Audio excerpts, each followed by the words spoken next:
Hello again. In this video, I'm going to do two example derivations using some of the strategies that we've talked about. I said in the previous video that I would be posting printouts of some of the derivations that I did. I'm only going to post printouts of derivations which are not done in the program. So if we look actually, say at 120, I don't think that's one of the ones I did, but it illustrates the point, or 115 here. Okay, so I did 115. Now, so we could go in and here's the derivation that I did. But if we look, there's also 115 EG1 and EG2. And those EG, right, that means it's done. It's as an example. And if you look in there, well, there's a derivation. And there's an EG2, so we have it done slightly differently. So if a derivation is one that has versions of it that are done in the program, then I'm not going to post those online. You can go and look in the program for them. So let's see, we said I was working on 123, so let's go back there. So here's 123. So our conclusion is R. So we'll show that, and the first thing we do is make an assumption, and it's going to be what kind of assumption? Indirect, because it's not conditional, because we're not trying to show a conditional. And we'll look at our two premises.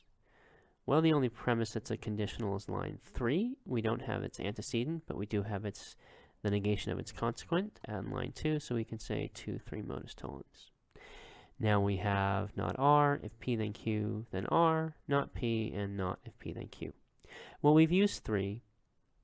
2 and 4 won't let us do modus, aren't conditionals. And 5 is not a conditional. Well, we need to do something to take advantage of 5.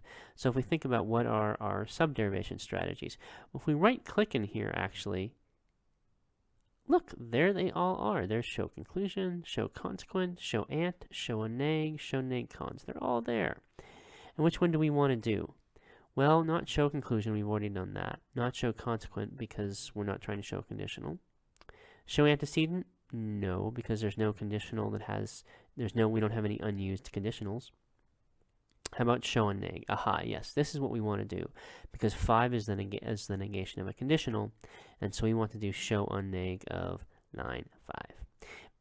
And once we're done with this derivation, this subderivation, once we box and cancel line 6, we'll have not if P then Q and also if P then Q, and we can use that to do a subderivation, box and cancel the main derivation indirectly. So we'll assume CD. Now if we're, two things can happen here. We could automatically do show cons, but we're looking to box and cancel. Remember, box and canceling is always our goal, and we might notice, oh, on line 4 we have the negation of our assumption. So we can say -1 we can repeat 4 down here, so it's beneath the show line, and then we can cite lines 7 and 8 for a contradiction. And now that we've completed 6, we don't need to look in there anymore, but we remember, why did we do this? It's an unnegation. It's the unnegation of line 5. So 6 is the unnegation of line 5, and that means that 6 and 5 are contradictory, which means we have an indirect derivation. We'll check it, and that's correct.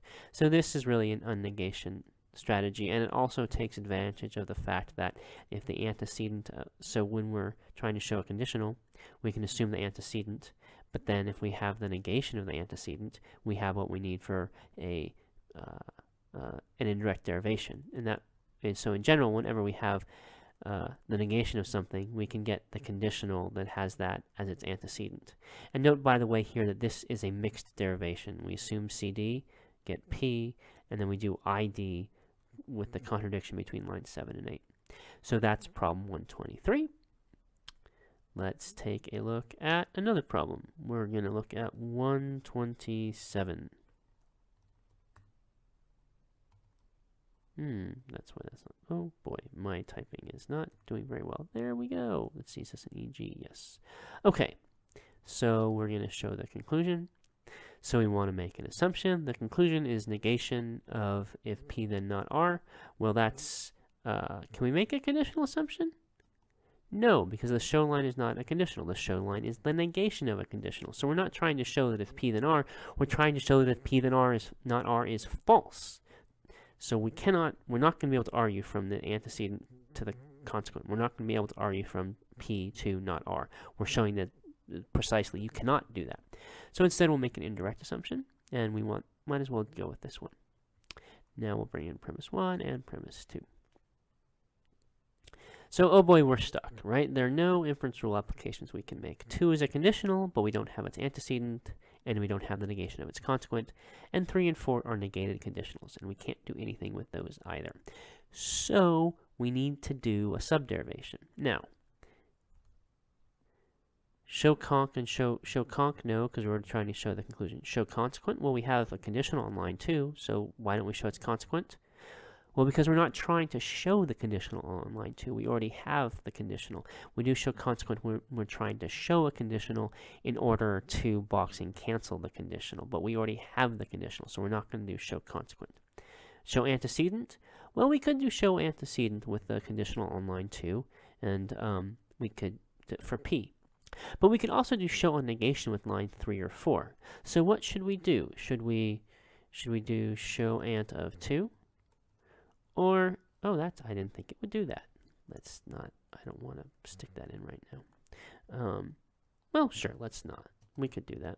Do we want to do the show antecedent of line 2? Or do we want to do show unneg of line 3? Or do we want to do show unneg of line 4? Well, what do you think? Which one do you think we should do?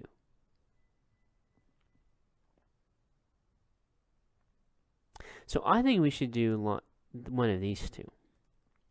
The problem with doing this is it's going to let us, we're going to do it in, well, the fundamental reason why we prefer doing 9 or 14 is because if we complete 9 or 14, then we can box and cancel the whole thing, right? If you box and cancel this,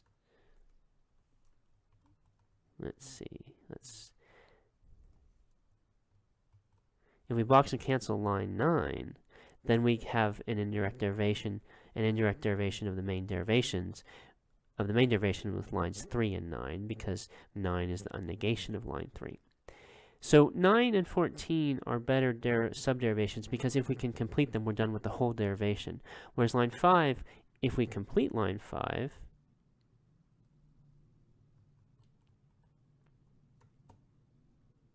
oh, sorry, we're having some trouble here, but that'll fix that.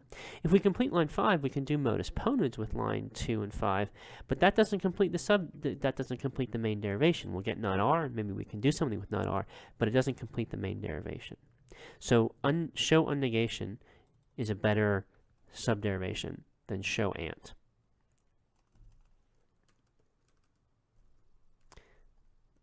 Why is that? Because when you're done with show ant, when you're done with show unneg, you can finish the whole derivation, but when you're done with show ant, all you can do is do modus ponens.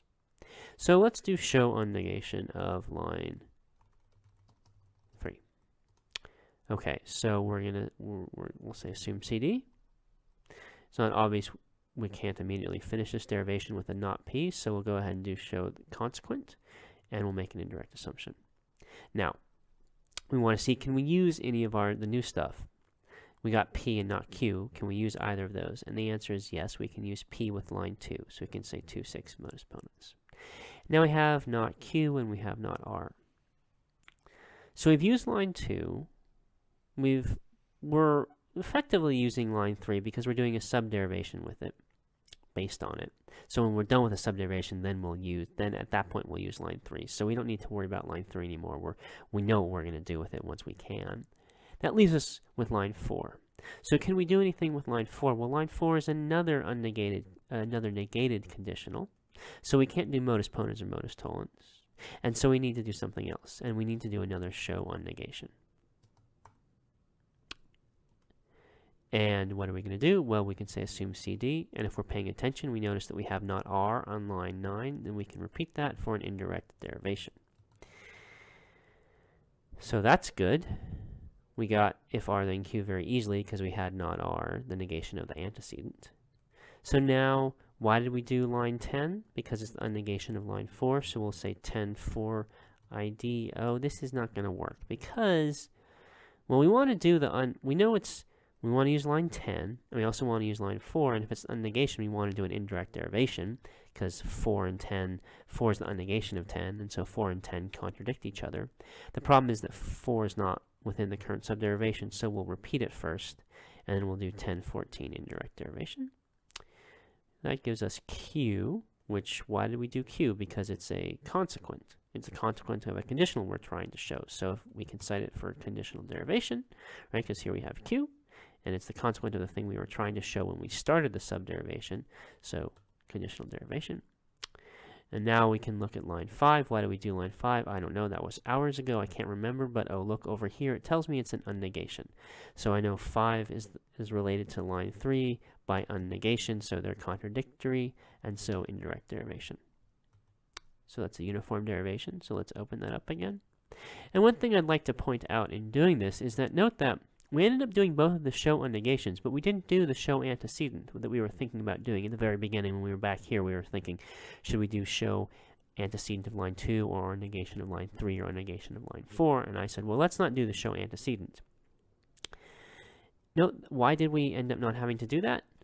Because we assumed P here, and so we got P very easily without having to do a subderivation of it. So not only is it the case that show ant wouldn't have let us finish the derivation, it turns out that in doing these other subderivations, we get what we needed. We get that P by other means.